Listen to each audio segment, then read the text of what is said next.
Death is usually dry. It is dust. It is silence.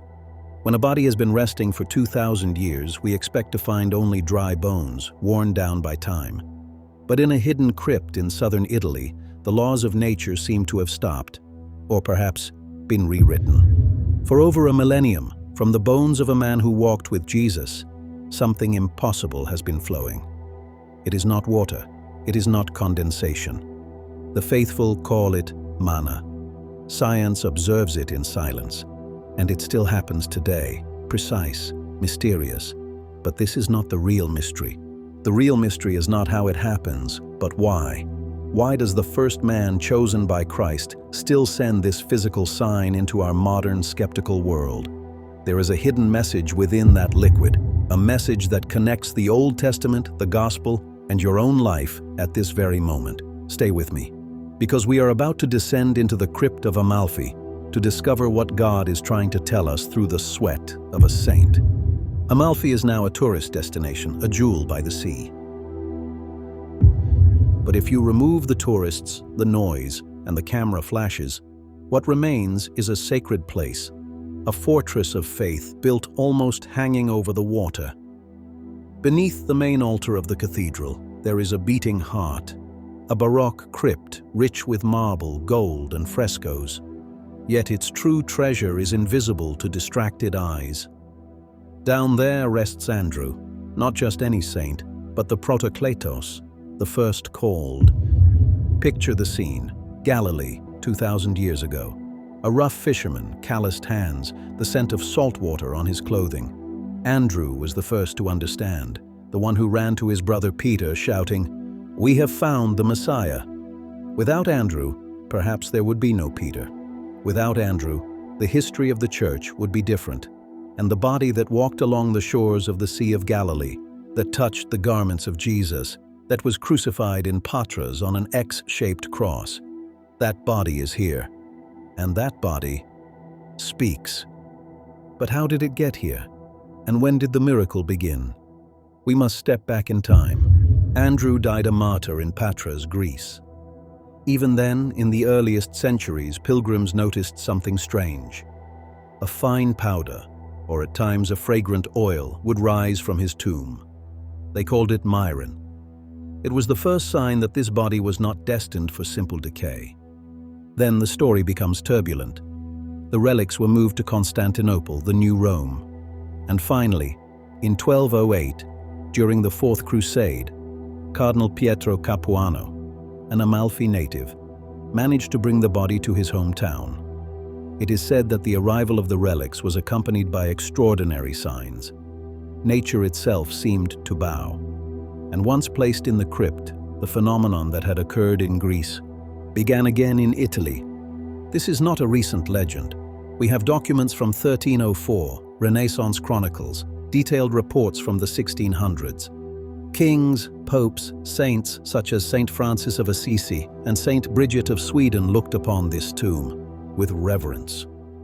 For over 700 years in Amalfi, the manna has been collected. Sometimes it is abundant, enough to fill containers.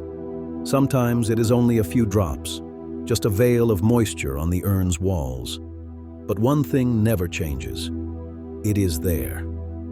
It is a living presence. What exactly happens today? It occurs several times a year, but the most solemn dates are January 28th, June 26th, and especially in November, the month of his feast. The ceremony is solemn, charged with a palpable tension. The archbishop descends into the crypt. The faithful hold their breath. The heavy slab or access to the urn is opened. Inside, there is a plate or a glass chalice. And there it is, a colorless liquid, clear as spring water, yet dense with meaning. It has no smell, or at times it releases a sweet, undefinable fragrance. It is not rainwater. The crypt is sealed. It is not rising humidity. The surrounding walls are often completely dry. It is collected drop by drop. What does science say? Have studies been done? Absolutely. Skeptics speak of thermal condensation, of temperature variations. But these theories have one problem: the will of the phenomenon. There have been years when, during great crises, wars, or famines, the manna did not appear, as if the saint were sorrowful or wishing to give a warning. And there have been moments when it flowed so abundantly that it astonished everyone. The annual regeneration of this liquid, in a closed and sealed environment, challenges simplistic explanations. The Church, in its prudence, does not shout miracle every 5 minutes. But it preserves this fact as a sacramental sign. It is a physical dialogue between heaven and earth. And here we must open the Bible. Why call it manna? The name is no coincidence. It is the key. In the book of Exodus, the people of Israel walk through the desert. They are hungry, tired, thinking they will die. And God sends from heaven a food unknown to them, manna. It was the sign that God nourishes his people when hope is gone. It was the sign of providence. Now look at what happens in Amalfi. From an apostle of Jesus comes a spiritual manna. What is God telling us? He is telling us that even in our modern desert, he provides. Saint Andrew was a fisherman, a man who brought food. In the Gospel of John, it is Andrew who notices the boy with 5 loaves and 2 fish before the multiplication. Andrew is the one who cares that the people might eat. And even after death, he continues to do so. He does not give us material bread. He gives us a balm for the soul. The Manna of Saint Andrew is a liquid that heals, but not like a magical potion. It heals our fear of being alone. It tells us, see, matter is not everything. There is a life that flows beyond death. I am here. God is here. This liquid is distributed in small cotton pieces or mixed with blessed oil. It travels across the world. It reaches hospitals in the United States, homes in Latin America, the silent rooms of the sick in Italy. Accounts are full of graces received. I'm not speaking only of tumors disappearing or legs moving again, though there are testimonies of this kind. I'm speaking of quieter miracles, perhaps even more powerful. A father who finds the strength to forgive. A woman who, after anointing her forehead with the oil of the manna, feels an anguish disappear. An anguish she had carried for years. Young people who rediscover their faith before a sign so unexplainable. It is as if Andrew, through this liquid, touched our shoulder and whispered, "Courage, I have seen Jesus. I know it is true. Trust him." We live in a cynical age. We want proofs, data, charts, and God answers us with the humility of a drop. He answers with gentleness. The manna is not a raging river, it is a dew. God speaks softly, and to hear him, we must draw near. Perhaps today you feel you are in a desert. Perhaps you are facing illness, separation, or simply the emptiness of an uncertain future. The story of the Manna of Saint Andrew is for you. It reminds us that from the driest situations, even from ancient bones, God can bring forth life. It reminds us that we are not abandoned to chance. Saint Andrew, the first called, still calls you today.